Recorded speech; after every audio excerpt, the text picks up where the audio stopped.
Hello friends, welcome to the channel Day to Day Update by Dr. Ankita Singh Chakotia. Today we are going to discuss about the structure of anther or stamen. Within a flower, this stamen plays a very important role because it is a male reproductive part. Together these stamen form androecium.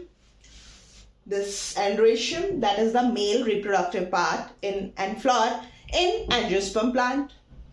This androecium is made up with the stamen. That means the stamen is the unit structure of androecium. In turn, this stamen is actually made up with two parts, anther and filament. अब यहाँ पे आप लोग सोचेंगे दो stamen क्यों बनाए मैंने, एक बना के भी तो बता सकती थी. देखिए असल में क्या है कि these are two different view. In general, in angiosperm, stamens are bilobed. Bilobe, lobe, ये सब अभी मैं सब बताने वाली हूँ, बट अभी के लिए बस इतना याद रखिए कि बाइलोब्ड होते हैं. अब बाइलोब्ड है तो कहीं ना कहीं वे दैट मीन्स जुड़े हुए भी होंगे किसी ना किसी चीज से.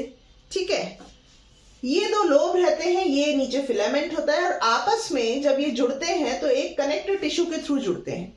और अगर आपके इसके पीछे वाला व्यू अगर आप देखेंगे, दैट मीन्स ये मान लीजिए ये लोब है एंथर के, ठीक है, ये लोब्स है, और अगर आप इसको एंथर को उठा के पीछे से देखेंगे ना तो कुछ इस तरह का व्यू आएगा.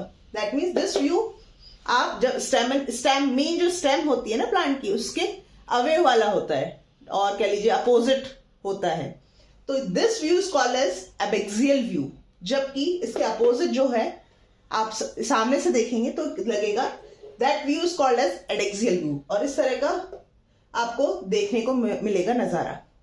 ठीक है, नाउ अब इसको थोड़ा और बड़ा करते हैं तो हमें क्या क्या देखने को मिलता है. अब ये लोब और भी क्लियर है, ठीक है, एंड दिस इज आपका एडैक्सियल व्यू. कनेक्टिव टिश्यू पीछे की तरफ से है और सिंपल हमें लोब्स दिख रहे हैं, फिलामेंट दिख रहा है, और ये थोड़ा सा हमें जो ज्वाइंट पॉइंट दिख रहा है इनका, जो कि बना हुआ होता है पैरेन्काइमेटस कनेक्टिव टिश्यू से. Now there is one more structure that we can see in this diagram. ये ऑरेंज कलर का ना मार्जिन दिख रहा है हमें. This orange margin or orange line within each lobe is called as the stromium. ये line बनी हुई होती है एपिडर्मल सेल्स की. इस लाइन का बहुत इंपॉर्टेंट खास एक मकसद होता है एवं बनी डिजाइन के लिए. ठीक है, स्ट्रोमियम है, एक तो ये अंदर की तरफ धसी हुई होती है थोड़ा सा इन लोब्स में, इंडिविजुअल लोब में, जिसकी वजह से क्या होता है हर एक लोब में ना अंदर से भी जो कैविटी है वो आपस में डिवाइड हो जाती है, थोड़ा एक डिवीजन क्रिएट होता है because of this stomium. Another important feature of this stomium is that once the pollen grain get develop within these lobe, ये जो डेहिसेंस होता है पॉलन ग्रेन्स का, कह लीजिए कि मैच्योर हो गया, एंथर्स को फटना है for the dispersal of pollen grain, तो वो यही इसी पॉइंट पे, स्ट्रोमियम वाले पॉइंट पे ही होता है. यहीं से लोब्स फटते हैं और पॉलन ग्रेन्स बाहर रिलीज होते हैं. ठीक है, ये दो इंपॉर्टेंट पॉइंट है स्ट्रोमियम के. अब अगर मैं इसको ट्रांसफर सेक्शन देखूं, काट दूं यहां से और ऊपर से मैं दिखाऊं आपको, तो क्या क्या दिखेगा, लेट्स सी. अब ये कुछ इस तरह का नजारा होगा. हम ऊपर से देख रहे हैं काटने के बाद. दो लोब्स हैं, बाइलोब कंडीशन कहलाएगी. स्ट्रोमियम की वजह से मैंने क्या बताया अभी, जो इंडिविजुअल कैविटी थी एक लोब की, वो थोड़ा सा ऐसा लग रहा है दो में विभाजित हो गई है, और उस विभाजन की वजह से डाइथीशियस भी कहलाएगी. Next, in each theca there is one microsporangium is present. This microsporangium is nothing. Within this microsporangium आपके स्पोरोजिनस सेल होते हैं, और उन स्पोरोजिनस सेल से आपको फाइनली पॉलन ग्रेन्स मिलते हैं after a series of cell division. वो अभी नहीं पढ़ेंगे, वो हमारा दूसरा लेक्चर बनेगा. ठीक है, तो हम उसमें डिस्कस करेंगे. So in this condition in general angiosperms are bilobed, dithecous and tetrasporangiate because of the number of these sporangia. 4 है ना, तो टेट्रास्पोरेंजिएट. नाउ बीच में कनेक्टिव टिश्यू हमें दिख ही रहा है. अब इसको थोड़ा हम और इलेबोरेट करेंगे सो दैट इंडिविजुअल लेयर हमें दिख पाए, यहां तक का स्ट्रक्चर हमें बहुत क्लियरली दिख पाए. तो तो अगर हम बात करें ये जो स्पोरेंजियम थे यहां पे वो बने हुए होते हैं स्पोरोजिनस टिश्यू से, कॉम्पैक्टली पैक्ड होते हैं स्पोरोजिनस सेल्स आपस में। ये स्पोरोजिनस सेल्स फाइनली मियोसिस में जाती हैं।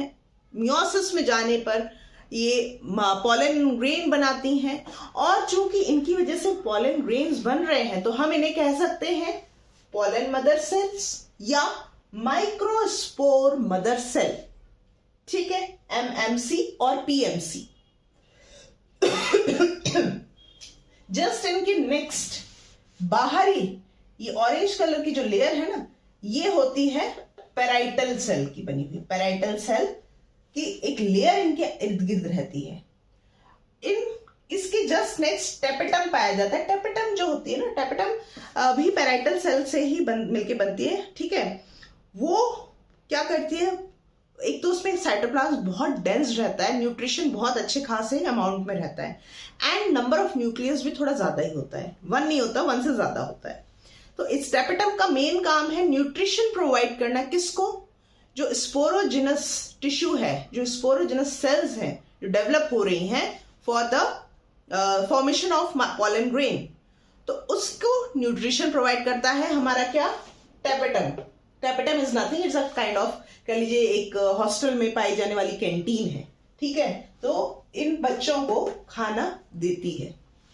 टेपेटम के जस्ट बाहर होते हैं middle layers. Middle layers parietal cells की बनी होती है, endothecium layer, and finally there is epidermis, जो कि एपिडर्मल सेल की बनी हुई होती है।